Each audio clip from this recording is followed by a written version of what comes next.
On this podcast, we talk about dog training advice, and all sorts of stuff like that all the time. So I'm going to take a little bit of step to the side, and this time I'm going to be talking about some fun, maybe unknown facts about dogs. So let's go ahead and get into those next.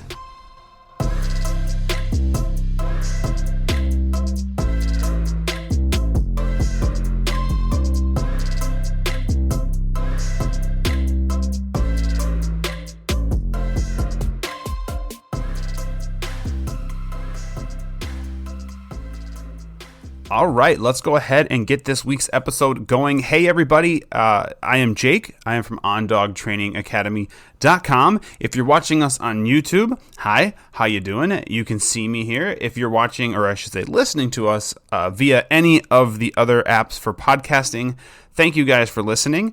You can't see me, but that might be okay for you. But thank you guys for listening. Thank you guys for watching. It's always very, very, very appreciated. So, like I said, guys, I'm from ondogtrainingacademy.com. We're an online dog training business. We are putting out webinars, courses. We do one-on-one virtual training as well. And we're just starting to produce more content, and we're getting really excited about it. Our newest venture that we're having is we are putting out here, if you're listening to us from the release date, it is March still. And in April, we are going to be having a live socialization webinar that we are going to be putting out that will then be for sale after that as well, as a pre-recorded webinar. And it's going to go over socializing. We're getting into spring here. People are getting puppies. We're thinking about training. We're thinking about getting them out. And we just want to make sure you guys are doing it correctly and making sure you're taking advantage of everything that is around you to use when it comes to socializing, and that you're doing it correctly and setting your dogs up for a lifelong of success. We want to make sure these dogs are rock stars forever. So keep that in mind. You can jump over to our Facebook. You can jump over to our website, ondogtrainingacademy.com, and you can go ahead and take a look there under live events. You will see the socialization webinar, and you can sign up there. You can get pre-registered, and you will be part of our live session. So we're pretty excited about that. We're ready to talk about puppies and young dogs and socializing and just everything that comes along with it. So definitely give that a check. Otherwise, or also you guys can check us out Facebook, Instagram, and of course, YouTube, unless you're already here. If you're here on YouTube, awesome, thank you, welcome, and I would definitely like for you guys to hit that like button and subscribe to our channel so you get the updates whenever our new videos come out, and they come out every Thursday, unless I feel like there's an episode that needs to be aired a little bit sooner. We did one, I think, last week about National Dog Day, or Puppy Day, I should say. And so I did put that out a day early, but we do try to get a weekly one out on Thursdays. They become live at midnight. So thank you guys, whether you're YouTube podcast, thank you guys for listening. Let's dive into this week's episode. So like I said, it's March. The weather's been fairly warm for quite a while, and then all of a sudden, snow's melting, yard's back, starting to do more training outside. Super excited about that. And then it starts to get a little bit colder, and then today we get hit with a bunch of snow. And it's super depressing, and it's snowy, icy, wet, gross outside.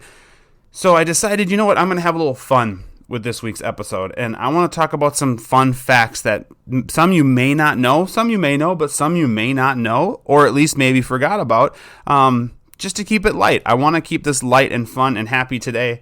Nothing super serious. It's just kind of going to make you think a little bit and go, well, holy cow. And, maybe this enlightens you a little bit to how your dog acts, why your dog acts. So we'll go into these fun 8 facts about dogs. So number 1, dogs. Everyone knows dogs' ears are very flexible, right? You can twist them. It's basically like, I call them, they're basically their third and fourth eye, where they almost can watch you by pivoting their ears around. Like, you could have a dog who's not even looking at you, and you could say their name, or you could be talking, you can watch that ear fold towards you, or like kind of like satellite right to you, and you're like, okay, my dog's listening to me. They're almost like eyes. But did you know that dogs have 18 muscles in their ear? Now you might go, well, that's not much of a surprise, 18 muscles with how flexible they are. Well, humans, sorry guys, we only have 6. So the dogs have significantly more muscles in their ears than we do. Not much of a surprise, I don't think, but it's kind of an interesting thing to think about. 18 muscles, all the things they can do with these ears. So that's pretty cool. Number 2 then is the dog's nose. So everyone knows dog's nose is super cute. It's like the human fingerprint. It's a unique identification. Not any nose print is the same as the other. And there's actually now, I've seen some studies on this, or not even studies, just some things coming out where there's apps coming out where you can load your dog's nose print. Yes, this is a thing. You can load your dog's nose print into this app, and it become identification for your dog. And if your dog goes missing, and this people who find your dog can scan their nose, they can actually potentially get a positive match on who this dog is. So it's almost like a microchip or an identification on your dog that's just always there, assuming your dog always has a nose. And I'm pretty sure your dog will probably always have a nose. If you have a noseless dog, I'm sorry, you're kind of not included in this, but I'm pretty sure everyone's dogs have noses. But yeah, so the nose is a very unique fingerprint style marking on the dog. So I thought that was pretty neat. The next one, this is something that I think people kind of knew already, but it just gives you a little bit more sense, is dogs' whiskers. So, dogs have whiskers. They got those long things coming off their face, and some people want to trim them down. I always say, don't trim the dog's whiskers, don't trim them. And now this kind of makes sense. Dogs' whiskers help them navigate when the visual, say it's dark, visibility's low, whatever.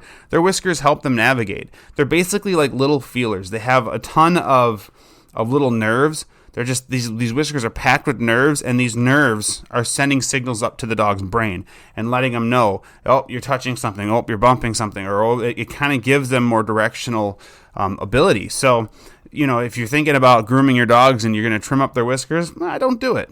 I wouldn't do it. Like, the dogs need them. We want the dogs to be able to navigate at night and in the dark. And their eyesight probably helps with that as well. But, let's give them their whiskers too. So I found that kind of cool, kind of interesting. The next one then, this would be number 4. Dogs are not fully colorblind. So everyone, I think, kind of knows the going thing that, okay, dogs don't see color, and they don't see color like we do. However, they do see some colors. They see shades of yellow and blue. And so how does this benefit us, or what does this do for us? Well, this might be understanding on why your dogs prefer certain toys over the others. Maybe your dog prefers a blue toy over a red toy because, well, they see the blue toy better. Or, somebody wearing a yellow sweater gets them more excited because that's a color that stands out more to them. How I take this is, if I'm doing a trial or if I'm doing something with my dog, I should probably have something on that resembles a blue or yellow as almost an identification marker, so my dog knows, okay, come to this color. It's something that can definitely help. And, when you're playing with toys and stuff, like if you're going to be launching toys out into the fields or somewhere where the dog could lose it, maybe have them be a yellow or blue ball or a toy or something like that, just to kind of help. So dogs are not fully colorblind, mostly colorblind, but they can see yellows and blues and shades, various shades within that, of course. Now the next one is actually something I had to do a little extra research in to kind of see, is this really the case? And yeah, it really seems to be the case. And this is that thunderstorms can actually be painful to your dog. Now, there's the obvious way that, thunder, lightning, stuff like that, or I should just say thunder, is very loud. And, we talked about the muscles in the ears. Well, they can also hear. Dogs can hear significantly better than we can as well. And just a side note fact, did you know that small dogs hear better than large dogs? It's true. Anyways, so what does this mean? Well, the frequencies when the storm comes in can really affect the dog, and it can be painful to their ears. And so when your dog is freaking out, it might be the sound, but it also could be a feeling they're getting. So maybe it hurts their ears. Another way it hurts is that when the pressure changes and stuff, it kind of, like, you get a lot of lightning and things. You might hear weather people talk about, well, the air is very staticky, or it's loaded, or whatever, and that can actually affect the dog and get in their hair and do different things, and can actually be very uncomfortable to them. So that buildup kind of is uncomfortable. So there's a couple ways that your dog could be afraid of thunder that you might not be considered yet, being that, okay, it could be the noise, but what about the noise? Is it the noise, or is it the fact that maybe the noise hurts? So I think if you notice your dog doing this, having them away, having them somewhere where it can be a little bit quieter, definitely ideal. Leaving them outside where they have to deal with the big booms, probably not ideal. And it's not ideal either way, because I don't want my dog getting rained on. Anyways, so the next thing then is, let's talk about their sense of smell. So it shouldn't be, it's definitely not a surprise. People can be like, yeah, of course we know dogs can smell better than humans. We've seen it. I do tracking with my dog, and watching him track, it blows my mind how I can age something. I can age a track I did one 2 weeks ago that was 25 hours old, and he got on that odor on that track, and he tracked it like it was nothing. He's like, yeah, it's this way. This is the way I go. I did one with him 2 days ago. The same thing. He was just like so sure of it, and that was about 9 hours old. So it's just amazing how their noses work. Now, if I got on the ground and started sniffing around, I don't think I would have smelled what he was smelling. So it's not a surprise. But did you know that the dog's sense of smell is 40 times better than ours? 40. So you imagine that? Like, the dog probably is able to dissect an entire meal. Like you're cooking like chili. And your dog, when chili's cooking and stuff in like a crock pot, you're like, man, it smells like chili. But your dog's gonna be like, oh man, I smell beans and meat. Don't at me if you're not a meat person in chili. This isn't the time. But if they smell the meat, they're like, oh, you got beef. Ooh, that's a good cut of meat you're using. Or you're using these vegetables. Oh, that sauce you're using is, they can dissect smells so well. I know that a couple things that I do when I'm training nosework dogs is I do what's called cocktailing. So I will take multiple odors. So, for instance, one thing I'm teaching our dog Luda right now to do is to track deer for hunters who shoot and then can't find their deer. So he's actually going to be trained to go find them. And I'm not only using the gland smell that comes from the between the deer's toes, I'm using the deer's own odor itself to track, and I'm also using blood. I'm also using different fluids that the deer may produce, and I kind of cocktail it all together, meaning it kind of mixes together. And when I smell it, and yes, I have smelt what I'm tracking my dog for. When I smell it, it smells just gross. That is when I smell it, I'm not going to go, ooh, am I catching hints of liver? Is that a hint of dirt? Like, whatever. I'm not. I just smell gross. But when Luda smells it, he's able to go and break down the different odors that are in there. And then if I were to remove all those odors except for one and put that odor on the trail on its own, he would still recognize it as one of the ones that were cocktailed, and he would track that odor going, yep, I recognize that. That's one of the ones I look for, and he will track to that. So I find it very interesting that dogs are able to do that. Now, the next one, this is number 7.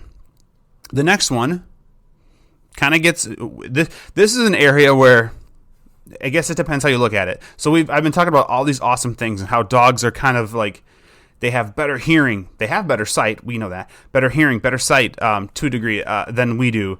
They probably can run. Well, they can run faster. They can do all this stuff. But there's one thing.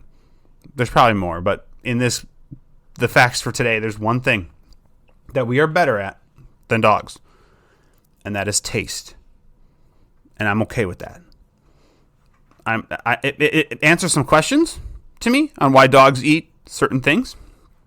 But sense of taste. So humans, or I should say dogs, have about an average of about 1,700 taste buds. So 1,700, that sounds like a lot, right? Sounds like a lot of taste buds.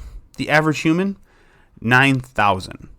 So we can taste significantly better. Why that is? Well, I don't know. I didn't go that in depth into why. Maybe it's because dogs have to eat, or wild animal, canine type dogs eat meats and things that maybe aren't the best, maybe a little bit spoiled or something, and their digestive tracts can handle it better than ours, and so we need to be able to taste when things don't taste right.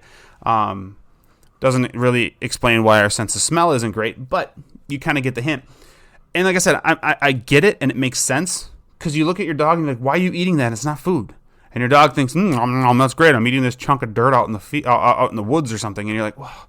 Or why your dog's eating rabbit poop, or why your dog's eating, you name it, it kind of makes sense because your dog isn't tasting. Like if I were to eat it and taste it, I'd taste significantly more than what he is tasting. So they're a little bit more bland with that. And I found that really interesting.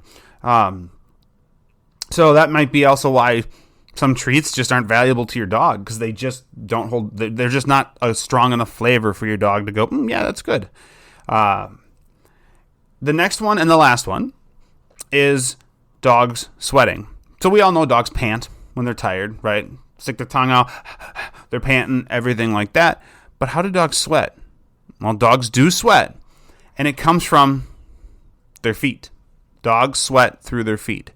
And so I think it's really telling, and why I always recommend to people to really be aware of surface surface temperature. When you're walking your dog on pavement, even on grass, different things that are going to be maybe a little too warm. I think it's just a good practice to kind of make sure it's not too hot for them. Obviously, we don't want them to injure their feet. We don't want them to get burn marks or anything like that, but they're also going to be doing a little bit excess sweating, and if we can keep their feet cool, it's going to help with that. So when you are, like if you stop, if you've been running with your dog or doing something like that, and you come to a stop and you want to give your dog a water break, put a little bit of water on their feet, cool their feet down, because that is where, like I said, where they sweat from. You might even notice at times when your dog is super hot, if they get up and walk around, you'll see sweat prints on the ground. It's because they're warm. So anyways, so that is 8 fun facts that you either knew, didn't know, or maybe got a little bit more information on about dogs. I think I'm going to do this periodically, just throw out more facts, random facts here and there, just because I think this is really fascinating. And I think the more we understand dogs, the better. You know, even though these are fun facts, I call these fun facts. Understanding how dogs smell or taste or how they see certain things, how we can keep them cool, all these different things. I think this is all super valuable information in our interactions with our dogs. How we perceive or how we understand what our dogs are maybe feeling, thinking, smelling, whatever. I just think these facts are also helpful. They're fun, but they're also super helpful. So hopefully, guys, this was educational. Hopefully, at the very least, you smiled at least one time. That seems to be my goal in all of these podcasts or videos, is I want you guys to just smile. Just one time, just go, even if it's at my expense, it's fine. I don't care. I think smiling's super, super contagious. I think smiling is a good thing to do every day, and Lord knows we need to smile more these days. So definitely smile, have fun, share this with your friends, let them smile. Let's make them smile. And educate them with some fun little facts about dogs that maybe will help them down the road. So thank you guys. Like I mentioned at the beginning, check out our socialization seminar or webinar, I should say, that we're going to be doing here in April. Check that out. Sign up for it. It's not very expensive. I think it's like $24 or something like that. You're going to get an hour of good information. You're going to be able to ask questions in the live feed. So definitely sign up for that. And you can check it out on our website, ondogtrainingacademy.com, and click on live events. If you need any help other than that, you can go and sign up for a one-on-one where you can talk with me, work with me, and let me know what's going on with your dog. We want to help you guys. We want to make sure everybody and their dogs are doing well. So feel free to sign up for a one-on-one with us, and let's chat and see if we can help. So thank you guys, and as always, we'll see you next week.